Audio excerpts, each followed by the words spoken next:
I'm gonna start with some of the more, I guess, complicated pieces. Like I'm gonna save the hands and the lettering for the end, and we're just gonna start with the wood grain and the little, I looked up what this thing is called and now I can't think of it again. Okay, anyway, so this month, instead of the big paintbrush, you received these two and your wedges. So what I'm gonna do is just trace out my outline in red on using the blue paintbrush. So as always, just a tiny snip.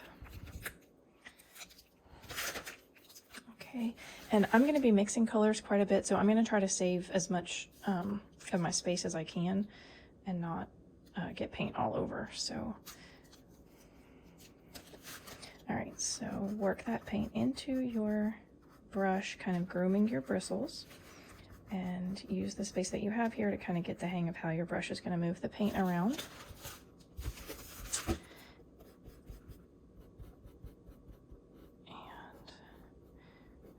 Side of my brush has a stray hair, so I'm going to flip it over, use the other side, and I'm just going to, as carefully as I can,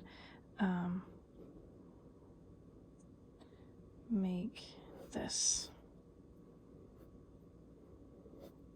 When you're doing this first coat, the cleaner you can keep your lines, the easier it's going to be. If you decide to go back and do a second coat, it is going to be much easier.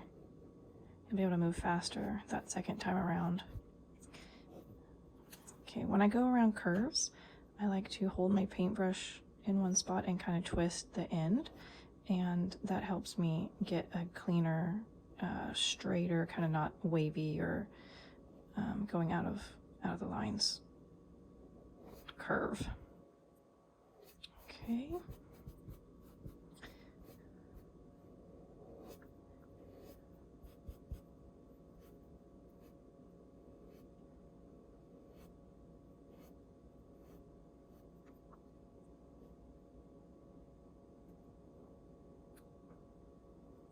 Again, I held it in one spot and twisted the bristles to get this bottom curve, and then I'm just going to follow it up. If it's not perfect, like I talked about, we're going to trace it at the end, either with a Sharpie or with your paintbrush. If you want to forego that because you don't feel confident with the paintbrush, that by all means, that's fine. I'm actually going to add a little bit of shading in here, and when I've painted this project a few times now, and I debate doing the Sharpie once I put that shading on. So it is definitely optional if you get a good clean lines on your base layer. So I'm going to go ahead, I'm just going to put a little bit of black onto my brush, and then I want to kind of work that in. I don't want just a stark black line, so I want that red and black mixed together. So you can use the inside of your box, but I'm going to get as much of that off as I can. I'm going to add a little bit of red to this and start working that back in again.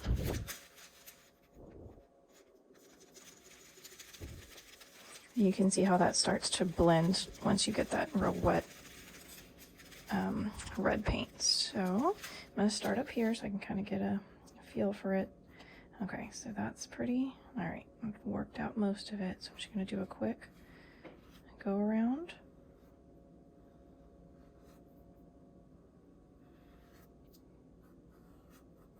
Okay, and now I'm going to work as much of that black out as I can.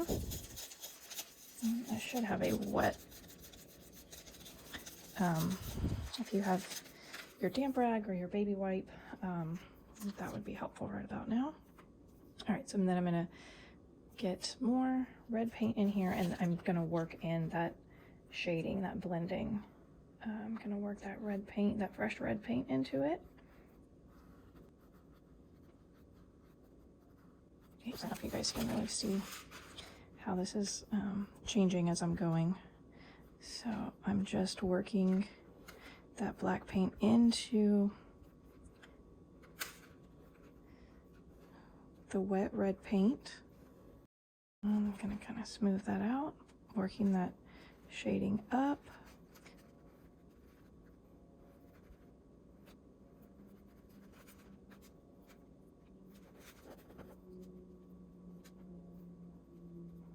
And this top part is going to be covered up, so I'm not super worried about that. We just want to get some of this. I have a little bit too much paint over here, so I'm trying to kind of work it in and even that out.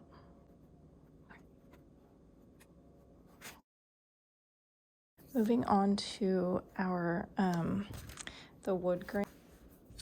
Now for the background, what we want to do, you got a packet of really dark brown, and you can do, if you like how dark the example is that I showed,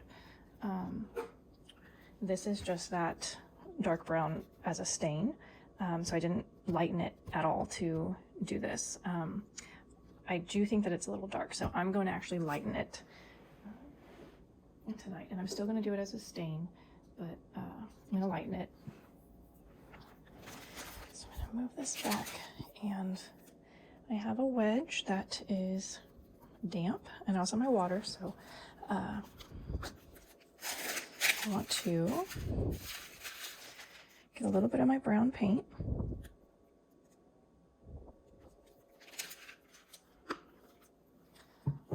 Okay, and then you can either pick to use the lighter brown that you have or the white, and I'm going to use the lighter brown and see how that goes, and then if I still think it needs to be lightened, I'll add the white to it. If you are also a Tier Tray subscriber and you have watched that video, you know that I'm using these wedges because a bag of these wedges used to be $7.99 for 32. Right now, a bag of these specific wedges is $43 for 32. So they've skyrocketed, and not all of these wedges are created equally. These are the ones that I like to use are firm, they don't fall apart.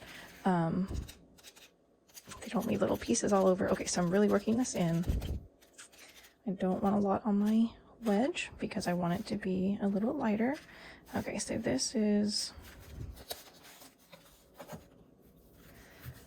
definitely a different stain color. This is almost like a farmhouse.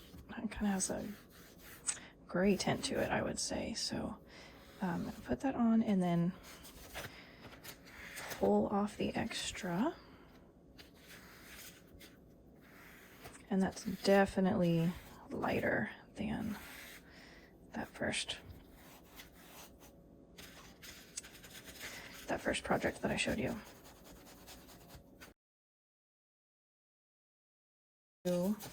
This area here, you're going to want to just use the edge and kind of fold your wedge and go around here. Ideally, that red paint would be dry, so we may leave that for now and come back to it in a little bit. I'm going to re-wet this and kind of work out some of those darker areas. I will come back to this. I don't want to grab that red paint and drag it into the wood backing, so I'm gonna let this sit for now, and I'll come back in once that red paint has really had a chance to dry and get these little parts here. Okay, so moving on to this background, we want to, I'm going to do, like I said, a sort of orange, an alternating orange and the mustard color. So I'm going to use the mustard color first because it's easier to get that out than the orange. So, And his little beak is also orange, so we'll do that at the same time as we do the rest of the orange. So with the yellow and your paintbrush, and you can choose to use your little blue paintbrush if you want to cut this in first.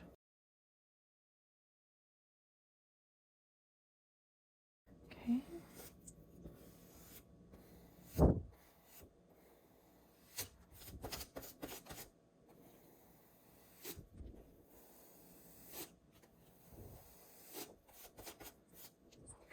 Smooth this out.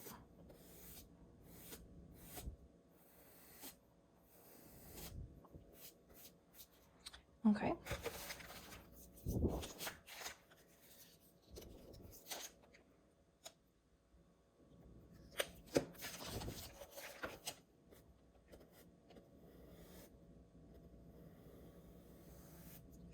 Keep in mind your turkey's face is going to cover all of this section in here. So this area where it's real small, if it's not super perfect in the lines, don't worry. That's going to get covered up. So.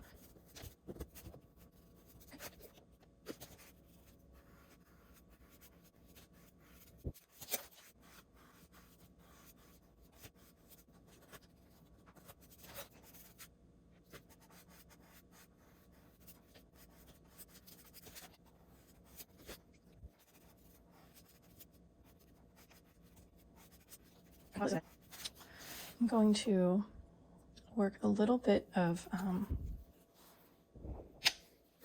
white into some of the tips, just to add a little bit of dimension.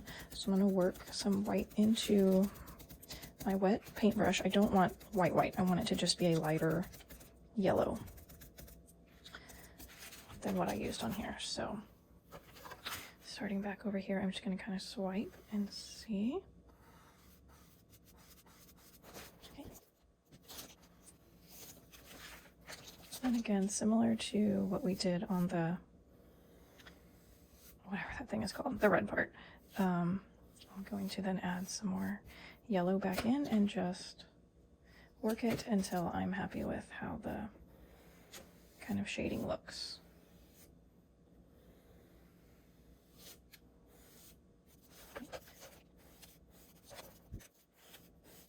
As I'm moving further this way, the paint is still quite a bit more wet than it was over in that first one, so we're blending a whole lot easier over here.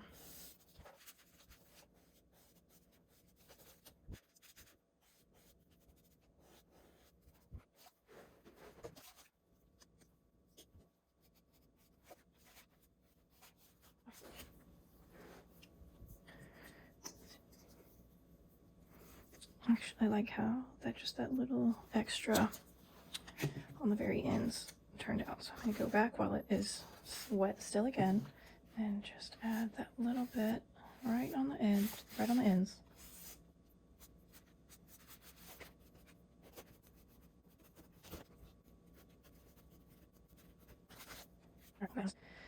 Yep, I'm going to go ahead and rinse this out.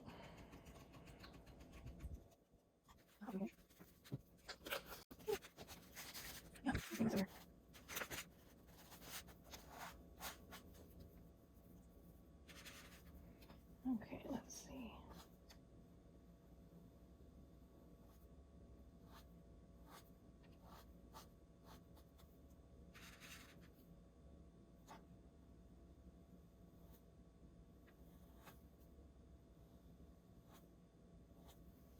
All right. I am good with that. I have enough color to not look like I missed it, but I'm not jeopardizing my lines. So I'm going to call that a day on the stain on the background. One thing that I will say is if you wanted to, instead of doing black lines, depending on how dark you went with this, you can take just the paint and your damp wedge and run that along these lines, and it's going to have the same effect, just not be quite as harsh as using your black paint or your Sharpie. So if you just kind of leave heavier paint lines along these etched lines, you'll kind of get that wood look to show up a little bit more. So there you go. I'm pretty happy with this overall. So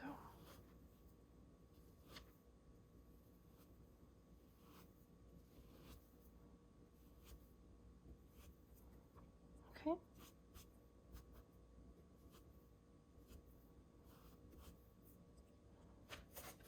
right. Now, really moving on to the the orange.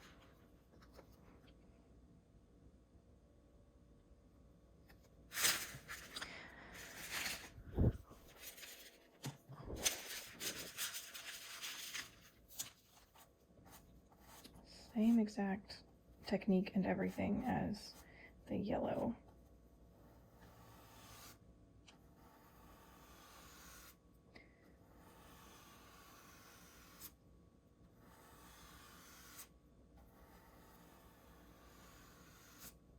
I'm kind of holding these bristles closer down, and it gives me a little bit more control over where they go. So you might try that if you're having trouble. If you get something like that happens, again, turkey's head is going to cover that, but you can always use, the faster you get it up, the easier it's going to be, and you can always use your damp rag or a wet wipe, or even your clean wedge if you wanted. So I'm going to do this one, and then I'm going to, while that is still wet, I want to work some yellow into it, in the same way that we worked white into the yellow. Kind of picking up some of that excess paint.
All of these wedges are damp because I had to wash them. So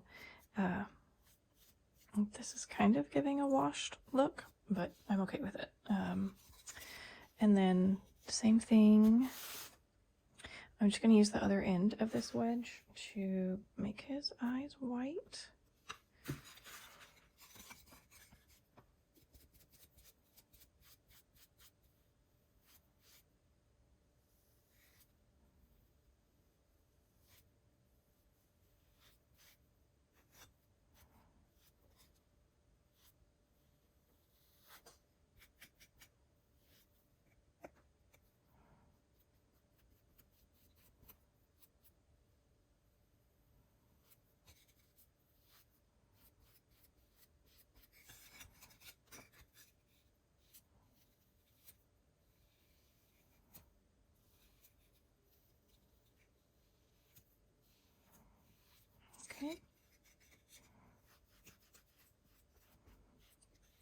that's done, but could probably, because this wedge is damp, I will come back and do a second coat of that white here shortly.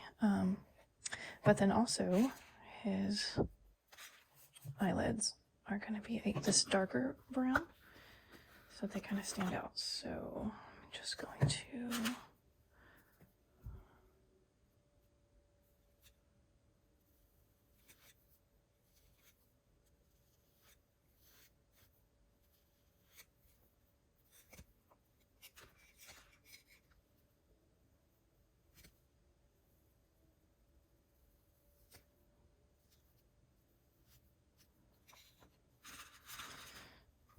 I don't know if you saw that, but I kind of got out of the lines, and it's not a big deal. I just went back over it with the white wedge and kind of blended it, and it'll be fun.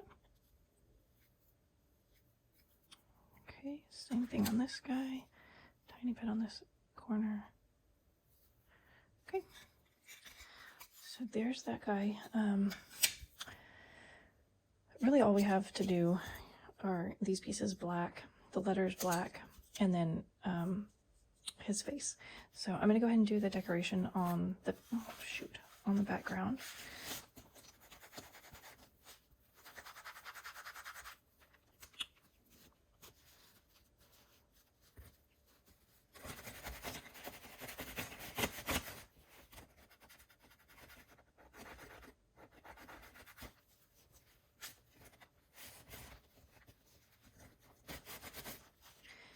Okay, so you could do, polka dots are super easy. One thing that you can do is, to keep a coordinated palette, is just add white or brown to your orange and yellow. You can also just mix the orange and yellow and make one predominantly more orange, one predominantly more yellow, and use that in the alternating color. So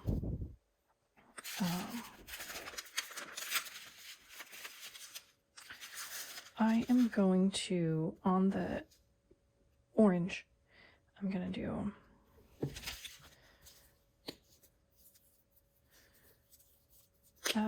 okay, I'm going to do orange and yellow because I haven't done that yet, so I'm just going to see how it goes. All right, and to do polka dots,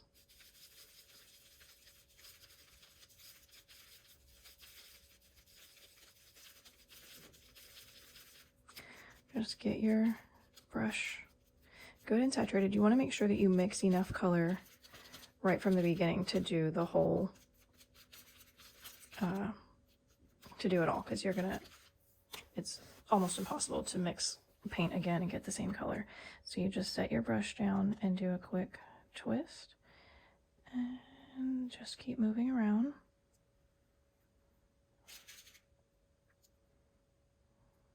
Half one.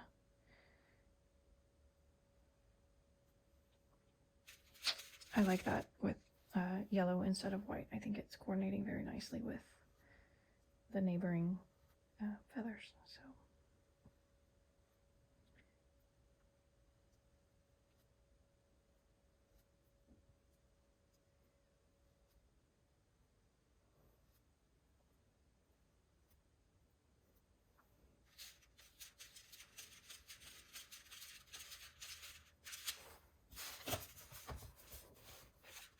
try to do this a little bit closer, so if you haven't gotten it good.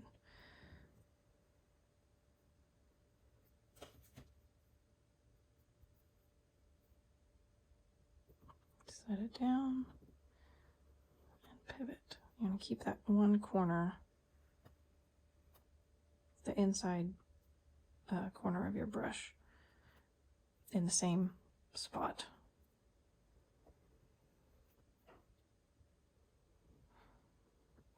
If you want to practice them before you start on your piece, definitely up here where the turkey's head is going to be mostly covering would be a good spot to do that. I just got a fingerprint, so I'm going to cover that right up with a dot.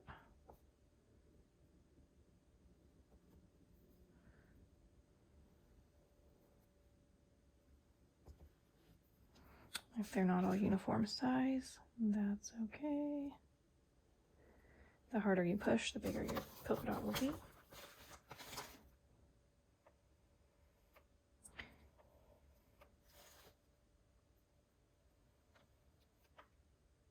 This is obviously a very subtle look.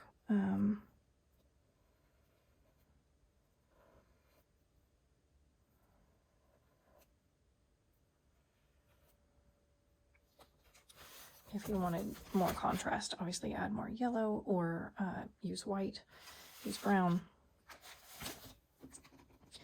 Okay, I'm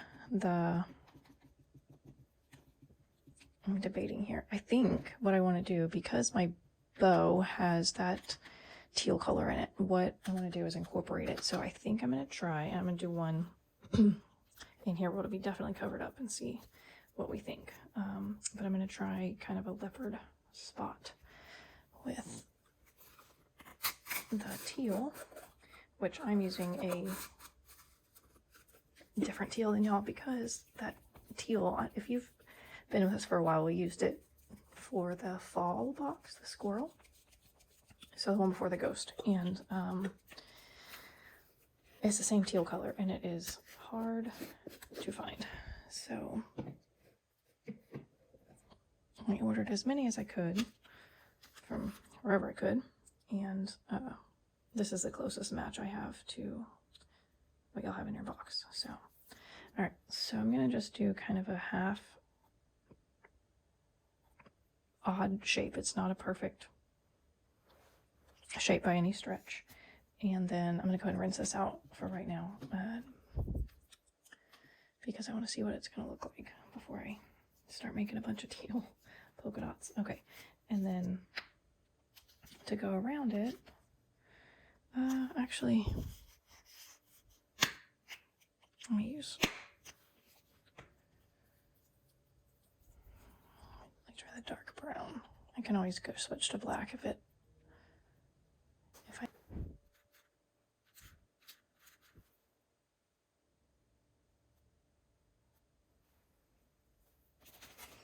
okay, what do we think? If I'm being honest, I think it's a bit much considering how muted the orange is. So let me just do a couple more and see.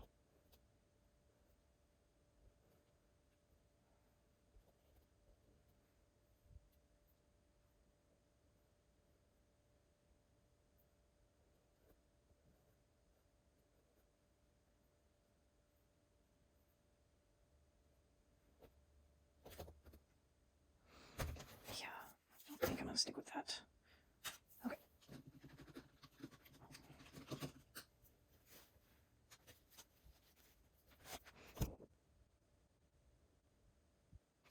Decision is I'm going to use the same orange that we made the polka dots in, and I'm going to make just some leopard print around it, so it'll be more muted. And I'm going to do his eyes, instead of black, I'm going to do them the teal. So if you do the teal feathers, obviously your bow is going to coordinate and you don't really have any thing to worry about. So to do these, you just kind of randomly make some kind of wobbly C shapes, I guess you would say.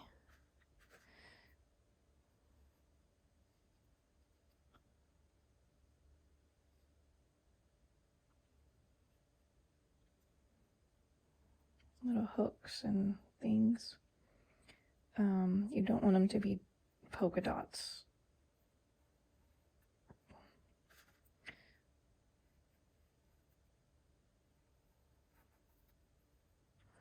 So just kind of start with a C and kind of vary your pressure as you go around.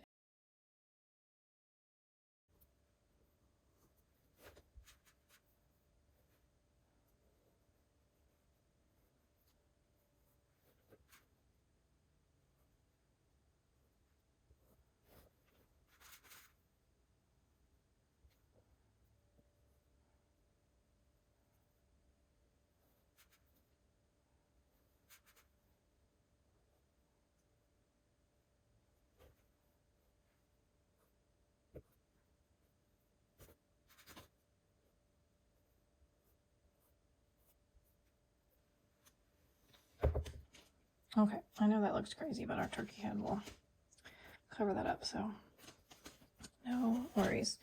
All right. I'm